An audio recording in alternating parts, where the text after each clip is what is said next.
beat up on Dottie. She's bigger than you are.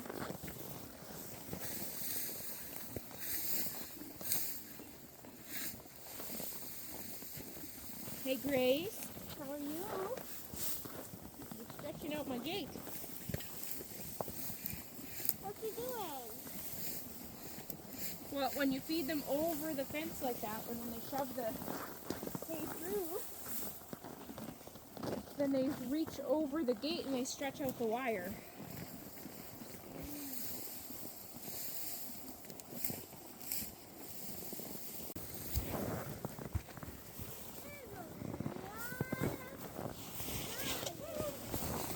Be careful. Snag your stuff on them. What's he doing?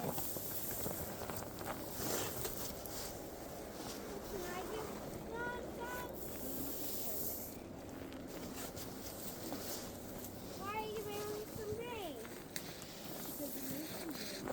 Alright, you guys can have the last little bit over here.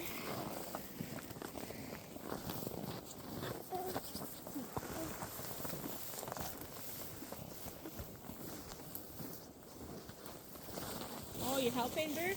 Yeah. All of us are pretty much helping. Let's scoot this away from the fence a little bit.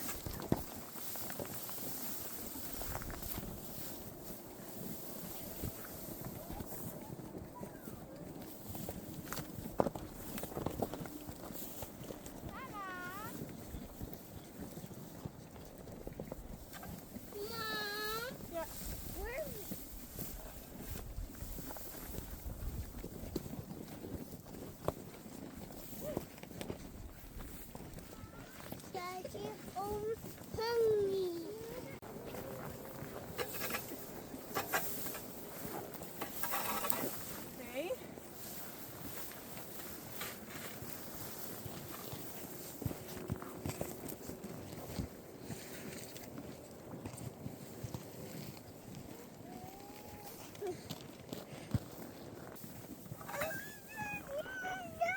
What's wrong? Is it stuff on your head? Uh-oh. Come here, I'll help you. Come. Right here. I'll help you. Oh, we got it. Is that better? Look at this beautiful sight. My goodness, you can see so much more of the pasture now. The piles of hay, I'm just spreading the hay around in some different places. Check that out. What a beautiful sight.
So this is the pasture, or at least the starts of it.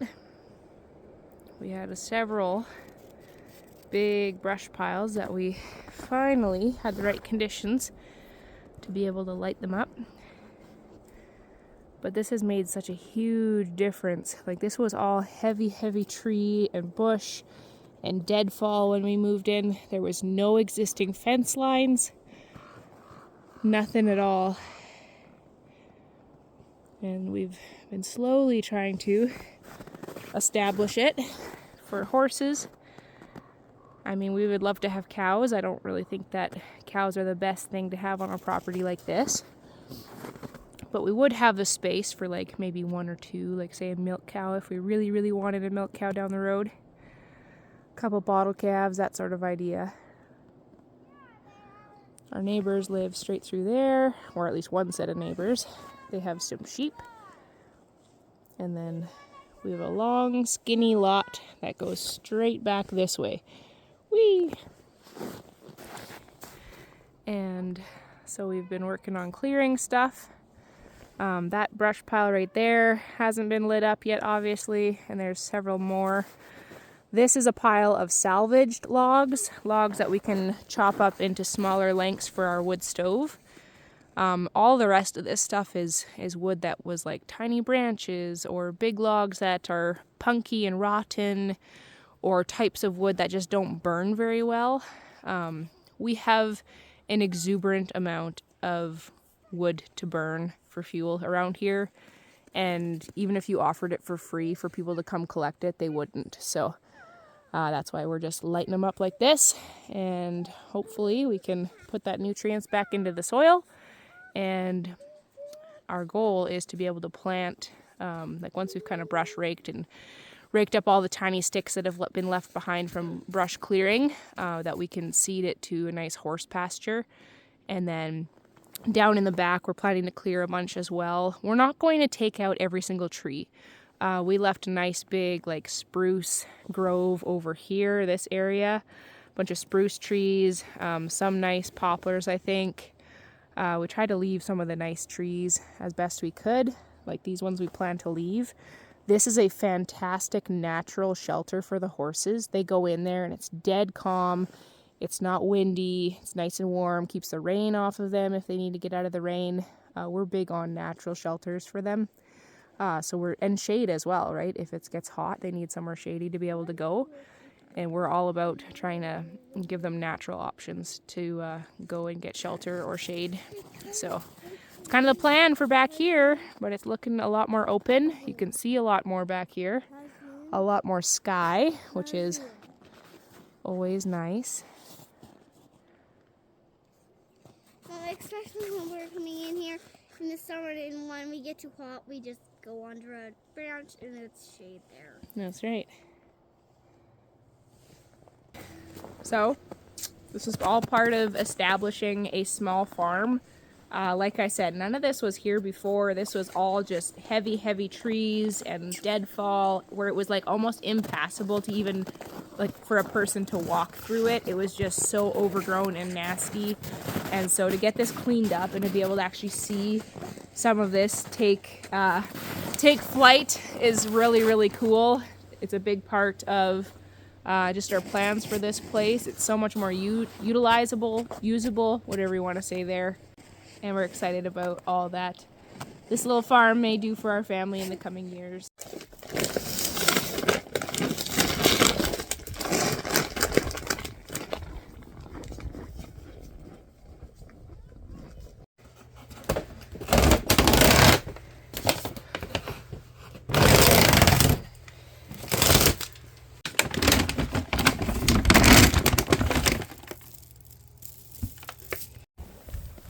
This continues to blow my mind.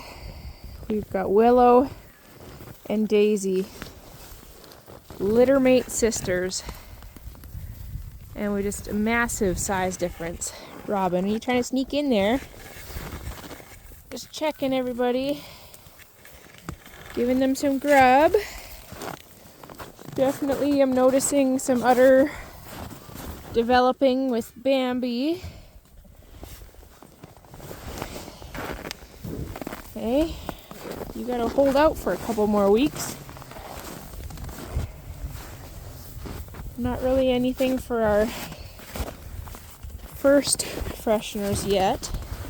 Maybe a little bit with sage, but she had an udder before, a precocious udder. We got some shakes because it is cold. So they're going to stuff their faces, and then they're going to go back to their shed that's bedded down with straw and stay cozy and chew their cud. My hubby brought this shelter from just across the fence and sawed a bigger hole just because you want to have options for them, or if like a weaker one gets pushed out like Robin or Daisy, that they have somewhere to get in where it's nice and warm. So they will eat like crazy, fill up their furnaces, and then they're going to go back and lay down, huddle up, and stay warm the rest of the day. Lots of extra food on cold days like this. Happy New Year! It is January 1st, which also marks the first day of the month of kidding season. And so stuff's about to change. I'm already mentally prepping and getting supplies ready for kidding season and keeping an eye on everybody and making sure everybody is doing good. So far, so good. Bambi's going to be one to watch. I suspect that she's not going to hit her due date. I think she's going to kid early again, just because she's got a very large belly, and last year she kidded a week early. She's just kneeling down to get all the good stuff in there, but her udder is already starting to develop and pop. Not pop, but it's developing for sure. So we're going to be keeping a close eye on her, checking those ligaments. Anything over 10 days early, typically the kids will not survive. I had kids not make it at 7 days early, so I'm really, really hoping and praying that they hold out till their due dates, because that definitely makes it easier on the little ones for survival rates and stuff. Typically it's just that their lungs are not fully developed, and so sometimes they have a hard time breathing properly, as well as maintaining body temperature, which isn't the end of the world because I'm going to have them inside the first few days anyways. But yeah, definitely going to have to be watching very, very closely because I'm kidding in the winter time, so I've got to be pulling does into the barn so that they can kid under heat lamps and beside heaters and stuff. So it's about to get crazy. So this is why nobody's calling to me, is because you guys already ate. It's not a flawless situation. We've pushed our way into the pen with the good stuff. So now I've got to try to...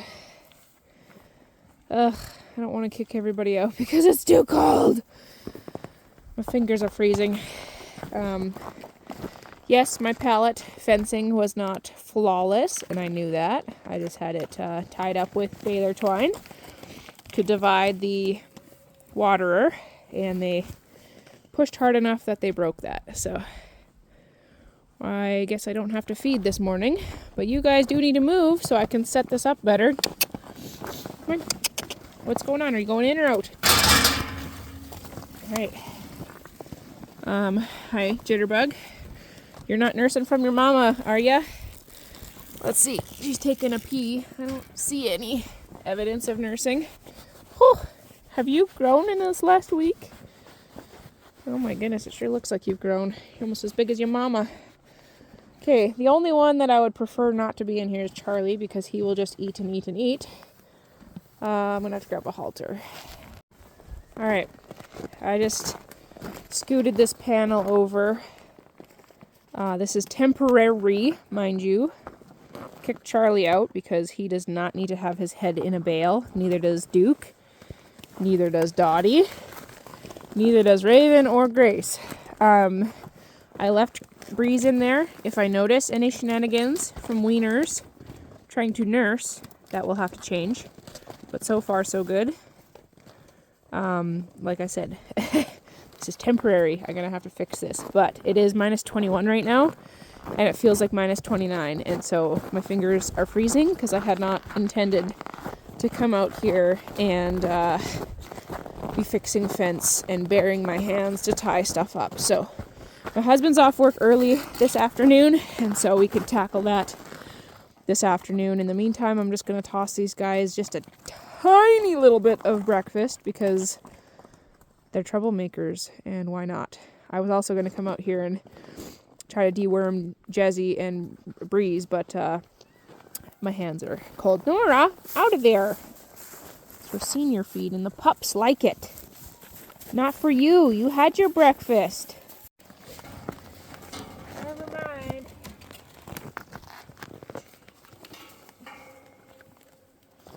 Okay. Oh yeah, you think you're gonna run away. Okay, we gotta deworm you first before you have any grain in your mouth. Otherwise you'll just spit it all out.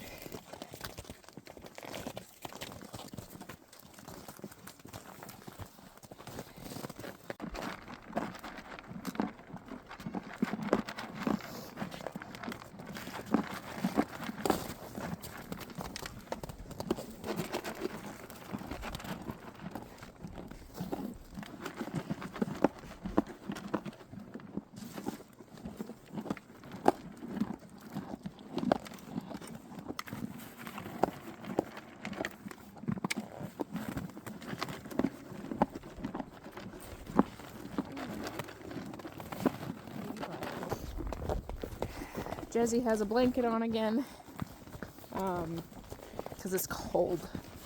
We don't want her to struggle. Oh my goodness. Horses everywhere. Hey, don't wreck my camera. Hey. You guys are monsters today.